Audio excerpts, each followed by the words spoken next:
Hola, ¿qué tal? Bienvenidos al canal León Rey Hermoso. Hoy estoy muy contento porque tengo la fortuna de contar con una persona que me ha ayudado mucho en este proceso que estoy pasando. Es la tanatóloga Patricia Botello Hernández. Y bueno, accedió a darme esta entrevista para ayudarme a informarles, igual despejar algunas dudas que pudiéramos tener todos sobre lo que es la tanatología. Como les había dicho en uno de los videos, cuando Ricardo y yo llegamos a, a la tanatología, a saber de ella, pues tenemos una idea bien diferente de lo que resultó ser, ¿no? Entonces creo que no somos los únicos que podemos estar confundidos y por eso Patti nos va a ayudar con algunas preguntas. Igual, si tienen más dudas, déjenlas en el canal y veo cómo se las hago llegar y quizá si tiene tiempo, porque es una mujer muy ocupada, nos ayude a responder algunas, por favor. Claro Bueno, que sí. comenzamos. Patti, ¿qué tal? ¿Cómo También muy estás? contenta y es un placer y un honor para mí estar aquí con una persona como tú a la que admiro mucho y lo he Gracias. dicho siempre y eres más que un ejemplo, eres parte de los motivos por los que yo me dedico a esto, ¿no? Ok, A gracias. acompañar pacientes. Sí, Muchas gracias. gracias. A ver, entonces la pregunta, la más sencilla y que quizá no sea tan evidente, ¿qué es la tanatología? Ok. De primera instancia, hay que entender el origen de la palabra, que desde su etimología, tánatos es muerte y logos es tratado estudio. Entonces, el estudio o tratado de la muerte. Desde ahí se ha conducido a lo largo de la historia hasta que se formalizó a partir de la época de Elizabeth Kubler-Ross en los años, creo que 70. Bueno, hubo un conjunto de circunstancias también después de la Segunda Guerra Mundial, con los enfermos, con los caídos de guerra, etcétera. Y la tanatología es una disciplina que acompaña o ayuda a integrar el área emocional, el área física y espiritual de la persona, particularmente de las personas que están diagnosticadas de una enfermedad crónica degenerativa o una enfermedad en una etapa 4 terminal, en el caso de un cáncer. Ok, Ujú. de acuerdo. Y entonces, ya que hablas de enfermedades de fase terminal o crónicas degenerativas, eh, ¿tú qué puedes hacer por esos pacientes, por los enfermos que están o bien en una fase terminal o que tienen el diagnóstico de una enfermedad Siempre. crónico-degenerativa que al final... Bueno, el cáncer también se ha determinado como una enfermedad crónica degenerativa. Sí, Porque hay muchas personas que viven con cáncer muchos años, están en la etapa 3, pueden durar muchos años, por eso se hace crónico y va degenerando, ¿no? El organismo y depende de dónde esté. ¿Qué puede hacer un tanatólogo en la fase terminal? Es una pregunta muy buena, muy directa, porque principalmente es por lo que nació la tanatología con Elizabeth Kubler-Ross, ok. acompañar a enfermos en hospital. Y básicamente nuestro trabajo comienza desde el diagnóstico. Hacemos acompañamiento emocional, así se llama acompañamiento Sí. emocional. Si yo me refiero como tanatóloga, no me entienden, hasta que le digo yo soy tu acompañante, voy al lado de ti. ¿Y qué es lo que puedo hacer? Primero trabajar tu área del sentir, el expresar cómo te estás sintiendo a través de este diagnóstico que se les da y cómo van viviendo el proceso. Después, más que aceptar, sería la tarea yo digo que es integrar la pérdida de la salud o, y la muerte a la vida que estás transitando. Y la última esfera, que es la espiritual, que es el trascender. Ahí están los valores, todo lo que se hace de trabajo de duelo, el perdón, la culpa, los remordimientos, los resentimientos y sobre todo la máxima trascendencia es pues el que dejas tu legado y tu huella como persona. Bueno, tengo dos Ok. dudas. Mientras de esta respuesta, mientras dos dudas. Ujú. Primero, eh, te hablas de pérdidas en general. Yo estaba confundido quizá que el tanatólogo solamente podía apoyar a gente que había perdido la persona, es decir, a personas a las que se le había muerto un familiar. En este Ujú. caso, también pues, apoyas a la gente que está enferma, de hecho, principalmente a la gente que está enferma no sé, lo que acabamos de comentar, pero tener a sus familiares, esa es una. Y la otra es, ¿qué otro tipo de pérdidas tú puedes apoyar a entender o asimilar? Ok. En efecto, y qué bueno que lo preguntas y lo agregas en la experiencia que hemos tenido, el deber de nosotros es acompañar al binomio familia-paciente. Ajá. Igual donde yo colaboro en la Clínica de Dolor y Cuidados Paliativos, ahí acompaño a la familia y al paciente. Okay. Igual en las mismas esferas, y yo tengo la especialidad, bueno, soy clínica porque voy a hospital y tengo la especialidad de paliativos.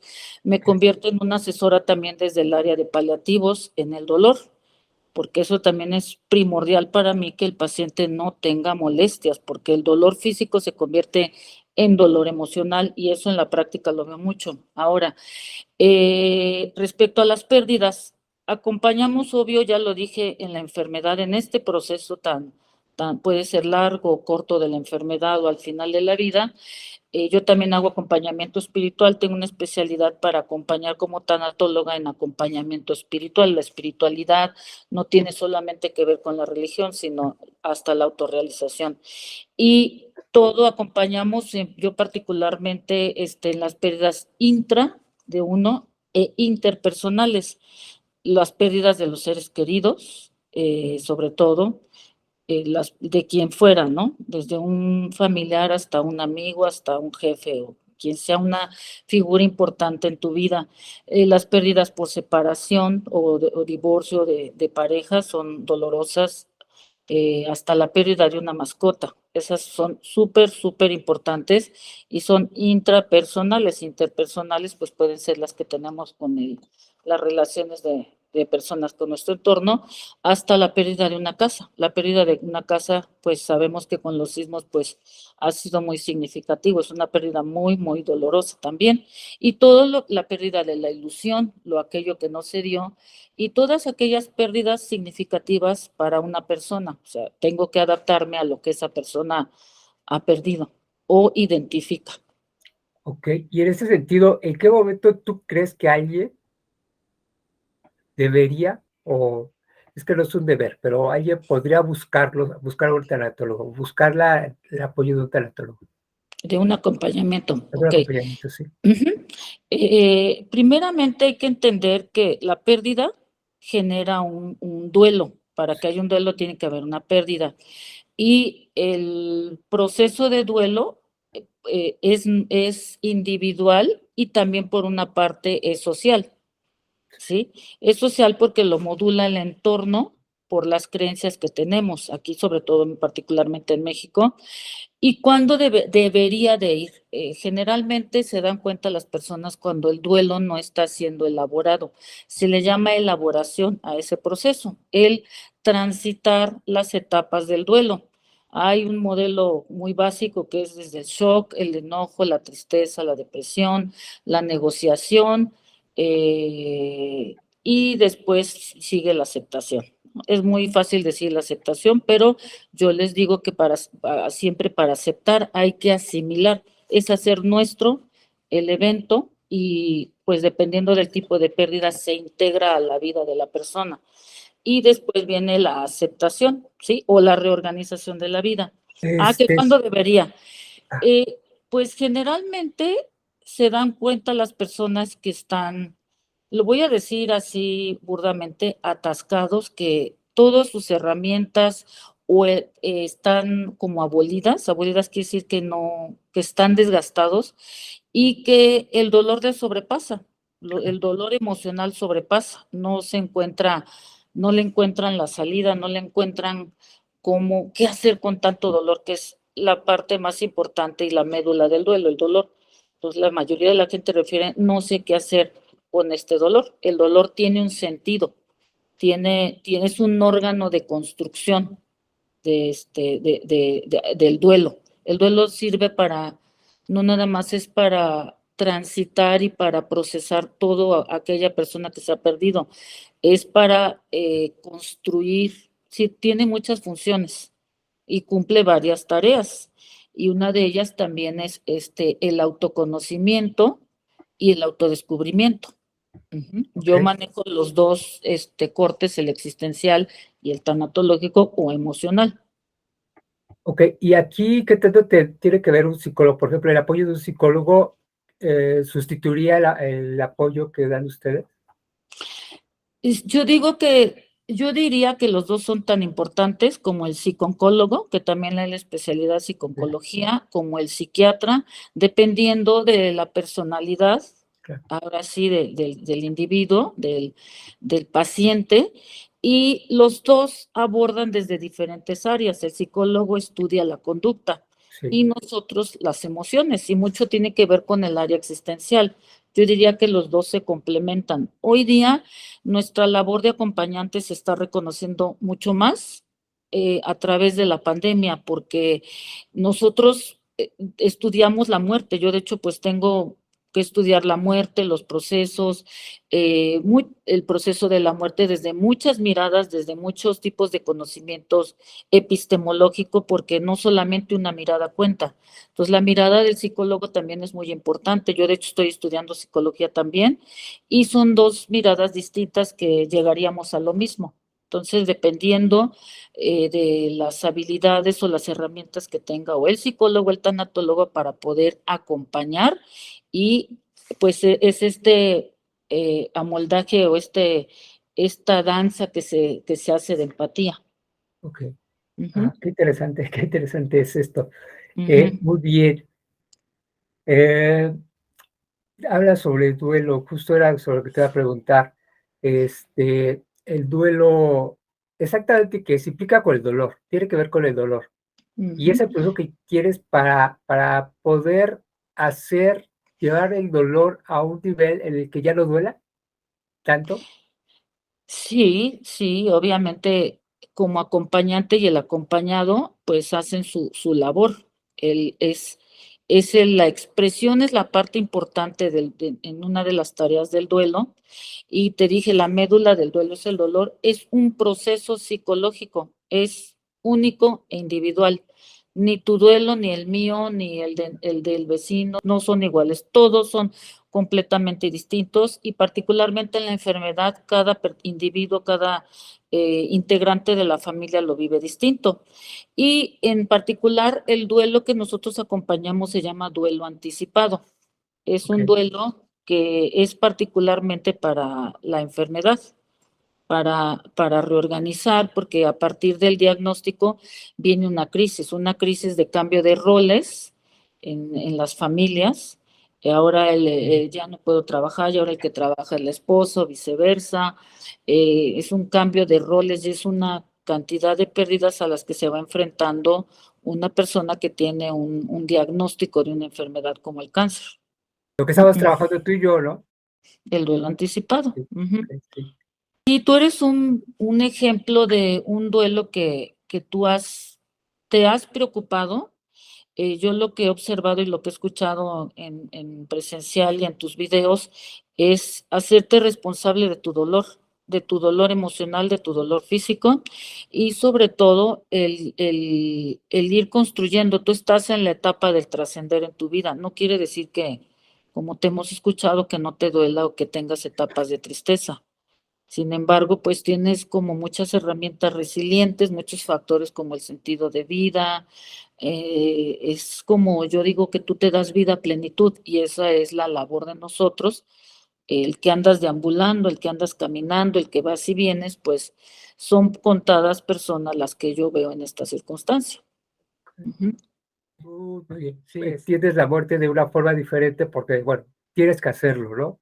Para poder hacer este acompañamiento tienes que hacerlo, y creo que de entrada sin miedo. Normalmente le tenemos miedo incluso a la palabra muerte, ¿no? ujú, Es algo que a mí me ha tocado, pues, desde que empecé todo el proceso y desde antes. Yo siempre he dicho que yo nunca he tenido, lo he dicho porque no lo he sentido, yo no le tengo miedo a la muerte, porque sí varias veces he pensado en esa posibilidad y yo no le tengo miedo a la muerte. Me da, tengo otros miedos, pero a la muerte no. ¿Qué tan común es que la gente, aquí en México sobre todo, tenga una relación o tenga una perspectiva de la muerte que no sea de miedo, que no sea de miedo a la que no sea muerte. de miedo? Porque normalmente es miedo, ¿no? Y procura no hablar del tema. Sí, claro. Sí, se evade generalmente. Mira, yo veo a través de la pandemia nos ha venido a recordar y a hacer así en la cabeza de que, oye, existo, existe la muerte y existe la vida, y existe la vida y existe la muerte. O sea, me refiero que hay gente que puede vivir, pero estar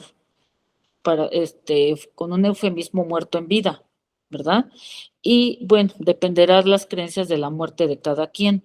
Según la estadística, lo que yo leí antes de la pandemia, el 50% del mexicano tiene miedo a la muerte y el otro no. El miedo a la muerte es por el distanciamiento, el no hablar de ella, es una de ellas, porque es como la creencia de, ay, no la vayas a invocar. No, pues como hay que integrarla a la vida, ¿no? Primero hay que integrarla y es un proceso de hablar de ella, hablar de, pues, qué queremos para nosotros, como tú le has hecho al final de la vida, qué es lo que uno quiere y no quiere, qué tratamientos quieres, qué tratamientos no quieres. También aquí es de los funerales, o sea, es una cultura. Hablar de la muerte, nosotros nos encargamos de que sea Sí, una cultura donde llevarla hasta como tú. Yo no quiero esto, mis funerales, mis últimas palabras, etcétera, etcétera. La pandemia vino a juntarlas, a hablar de ellas. Es propio, es sano hablar en la familia de la muerte, inclusive cuando hay una enfermedad como la que tú estás diagnosticado.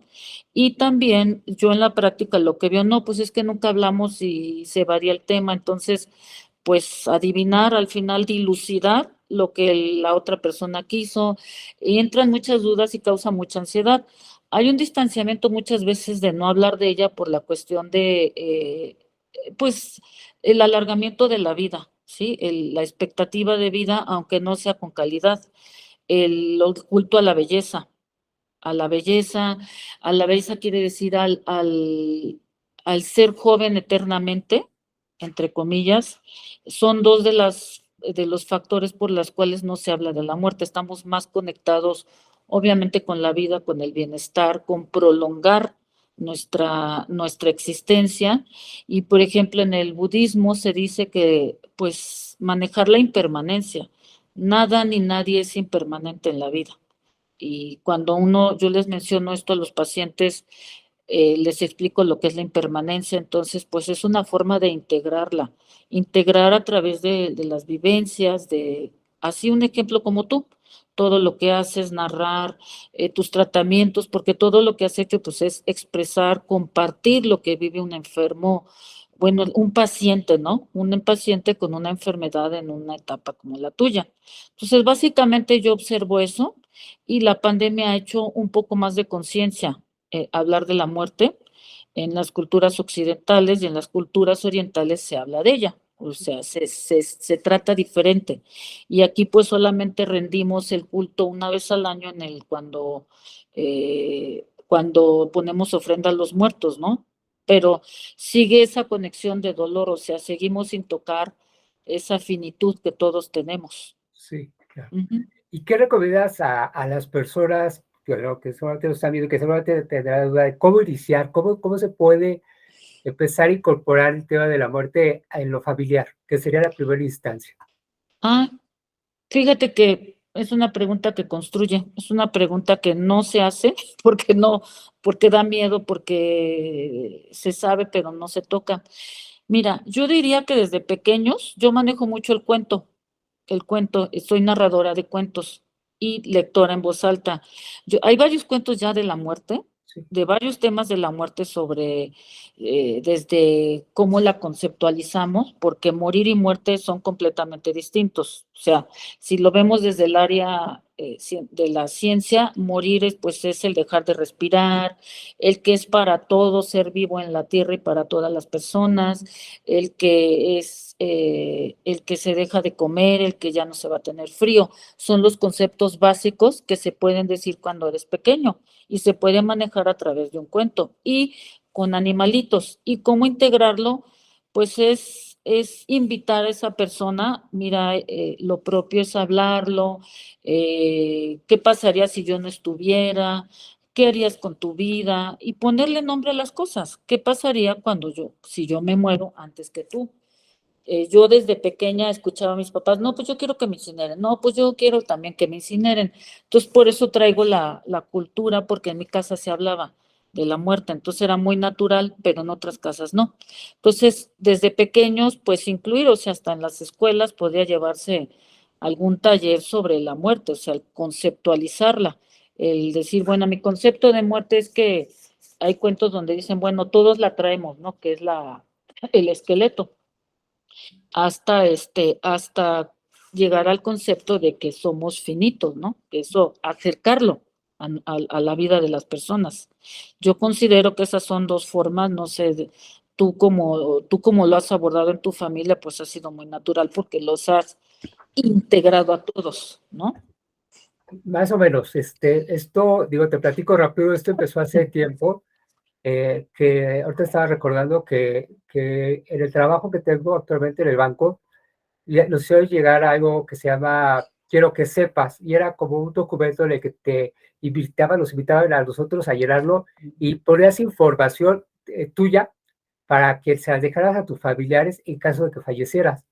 Y entonces eran como las claves de las cuentas del banco, sobre todo, que es muy Ok, importante, la de tus ok, redes sociales ahora, que a lo mejor no quieres que se estén abiertas, y información así de importancia y qué querías que hicieran contigo cuando te murieran. Era básicamente lo que tenía ese documento bastante elaborado. Algo parecido lo compartí con mi familia y con Ricardo, y la respuesta que tuve no fue la mejor que te pueda decir. Sí ok. creo que les cayó como de golpe, lo inesperado, y creo que en su momento no supieron cómo tomarlo, lo tomaron, pero creo que no entendieron el por qué. Creo que fue eso de que estás loco, no me lo dijeron, pero fue como pensar, estás loco, ¿cómo te atreves a hablar de esto, no?